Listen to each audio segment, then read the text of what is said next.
ఈ auto delay అవుతుంది. అవును. షేరింగ్ ఉంటుంది కనుక టక్కుమని ఆ గేట్ ముందు ఉంటే ఆ షేరింగ్ ఆటో వచ్చి ఇక్కడ ట్రైన్ ఎక్కి నేను సికింద్రాబాద్ కానీ ఏదైనా ఏరియా లక్కడి కప్పులు పోవాలంటే నేను హైటెక్ దగ్గర మెట్రో ఎక్కుతాను. 100లో అంటే నేను 60-70 ఎక్కుతాను. ఒక 4-5 తప్పితే కామెంట్ చేస్తలేరు. 45-50 మంది నేను చేస్తాను. సార్ మా బిజినెస్ తక్కువైంది due to free bus. Yes, లేడీస్కు ఫ్రీ ఇచ్చారు, మగవాడు కూడా దాంట్లో పోతున్నాడు.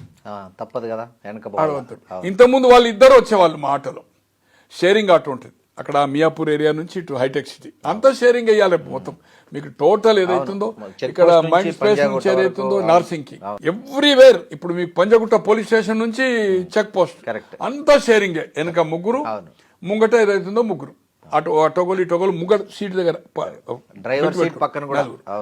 అందరు. అంటే ఎడ్యుకేటెడ్. అది కూడా బస్సులు టైంకి లేక ఊబర్ కానీ ఇలా ఇన్ని ఆప్షన్స్ ఉన్నా కూడా స్పీడప్ రాకుండా రేట్ ఎక్కువ ఏదైతుందో 20-30 రూపాయల బస్ కంటే ఏదైతుందో బస్ ఛార్జ్ తోటి ఏదైతుందో ఆటో అవుతుంది.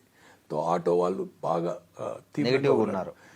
ఇంకొకటి కమ్అవుట్ అయింది అంటే ఎలక్ట్రానిక్ ప్రింట్ మీడియాకు రాకముందు ఒక ముస్లిం ప్రొఫెసర్ పొలిటికల్ సైన్స్ చదవను, సైంటిఫిక్గా ఓన్లీ ముస్లిం దాని మీద చేశాడు. అతను 7 డివిజన్లో ముస్లిం దాని మీద చేశాడు.